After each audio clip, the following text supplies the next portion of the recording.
The legal battle between Justin Baldoni and Blake Lively gets worse by the day, but it looks like Justin Baldoni is here to fight to win, and he's leaving no stones unturned when it comes to exposing Blake Lively and her husband Ryan Reynolds. But this time in particular, he's coming for Blake Lively's husband Ryan, exposing how he used Nice Paul, a character he played in Deadpool and Wolverine, to mock, bully, and embarrass him, and he has all the receipts to show that what he's saying is the truth.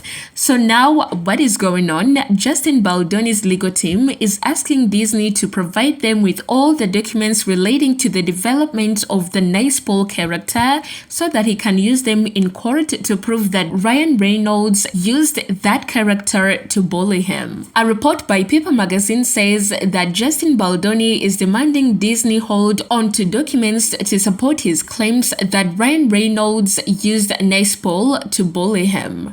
Justin Baldoni's legal team is demanding Disney retain communications about the Deadpool character to use in court. Justin Baldoni is seeking to gain communications made about Ryan Reynolds' Nice Paul character in an attempt to show it was used to bully him. As it ends with thus director-actor's legal battle responding to co-star Blake Lively's harassment and retaliation claims advances, Baldoni's lawyer sent a litigation hold later on January 7th to Marvel Studios president Kevin Feige and Disney CEO Bob Iger, demanding they hold on to documents that mention Baldoni for potential use in court. According to the letter, viewed by People, they want any and all documents relating to the development of the Nice Paul character and communications relating to the development, writing and filming of storylines and scenes featuring Nice Paul. To support his claim, Baldoni's legal team is looking for documents relating to or reflecting a deliberate attempt to mock, harass, ridicule, intimidate, or bully Baldoni through the character of Nice Paul, among other subjects. A representative for Ryan Reynolds and Lively could not be reached by People for a comment. A spokesperson for Disney did not respond as well to a request for comment. Nice Paul is a minor character that Lively's husband Reynolds plays in Deadpool and Wolverine, the blockbuster 2024 film that Reynolds also co-wrote. The character, complete with a man bun, describes himself as a feminist in the film and calls the character Lady Paul, played by Lively, gorgeous, and says that she just had a baby too and you cannot even tell. Lively, 37, has sued Baldoni, 40, accusing him of sexual harassment and plotting a smear campaign in retaliation to coming forward about misconduct. Among other claims, Lively alleges in her complaints that Baldoni found back-channel ways of criticizing her body and weight after she'd recently given birth to her fourth child. Additionally, a purported deleted scenes making the rounds on social media shows the Nice Paul character saying that his calling is to one day start a podcast that monetizes the women's movement. Baldoni hosted a podcast called A Man Enough since 2021 that discusses modern masculinity. His co-host Liz Plank left the podcast after Lively's complaint came to light. Baldoni's lawyer Brian Friedman spoke to Megyn Kelly, one of his former clients, on her web show earlier in January and claimed that there is no question Nice Paul relates to Justin. But Baldoni has denied Lively's claims. Friedman has said that Baldoni plans to sue Lively and others soon, and he has already filed a $250 million lawsuit against the New York Times over its coverage of Lively's complaint in December. In a statement, Baldoni's lawyer Friedman claimed that the outlet cowered to the wants and whims of two powerful, untouchable Hollywood elites, meaning Lively and Ryan Reynolds, who wed in 2012 after meeting on the set of Green Lantern. The Times stands by its reporting and says that it will vigorously defend against the lawsuits. In his complaint, Baldoni alleged that Lively tried to take control of It Ends With Us, and that Reynolds, 48, berated him in a meeting held at their New York City apartment. Baldoni has been cut by his agency William Morris Endeavor, commonly known as WME. His complaint alleged that Reynolds approached his agents at the Deadpool and Wolverine premiere in July and demanded that the agent drop Baldoni.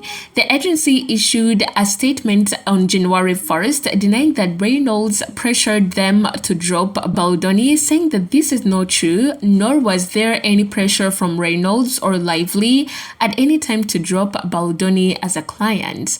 Lively's lawyer have said nothing about Baldoni's lawsuit changes anything about her claims, which include accusations that Baldoni and another producer entered her trailer uninvited while she was undressed or vulnerable, and that Baldoni improvised physical intimacy that had not been rehearsed, choreographed, or discussed with Miss Lively, with no intimacy coordinator involved. Her lawyers added in a January 6th statement that the situation is not a feud arising from creative differences or a he said she said situation. As alleged in Miss Lively's complaints, and as we will prove in litigation, Wayfarer Studios and its associates engaged in unlawful, retaliatory astroturfing against Miss Lively for simply trying to protect herself and others on a film set. And their response to the lawsuit has been to launch more attacks against Miss Lively since her filing. Blake Lively previously revealed at the It Ends With Us premiere in August that Reynolds contributed lines of dialogue to the romantic drama's rooftop scene. "We help each other, we work together so much," she said of her husband in an E! News red carpet interview. She added that he works on everything I do, I work on everything he does. So his wins, his celebrations are mine, and mine are his. He's all over this film. Now, just a reminder and proof that Justin is in this to win, he also recently dropped a secret audio recording of him showing how Blake Lively sent him and his team in the basement during the It Ends With Us premiere last year in 2024. This audio recording fueled their legal battle because it continued to show just how bad and evil Blake Lively is. On what, could have been one of the most beautiful nights of my life career-wise, I literally was sent to the basement with all my friends and family for over an hour because I wasn't allowed to be seen. She didn't want me anywhere near her or the rest of the cast. So also, at that point, that again, I said this earlier, but it's just gonna make the movie look bad. The vibes are off. We all saw it at the premiere. They ushered me off the carpet and they sent us down to the basement. We were down there together, my friends and family, the people that love me the most, and we start laughing because of the ridiculousness of this whole thing. And I realized, on a night that was supposed to be so materialistically joyful, I was in the basement with the people that I love the most, and we were all joyful and laughing because none of that shit matters. None of it. That's not why we're in the business. That's not why the three of us are in this business, is to attend a premiere like that and be celebrated. We're in this business because we're artists and we believe in what we do, and because we want to create art that touches people's hearts and souls and can move people.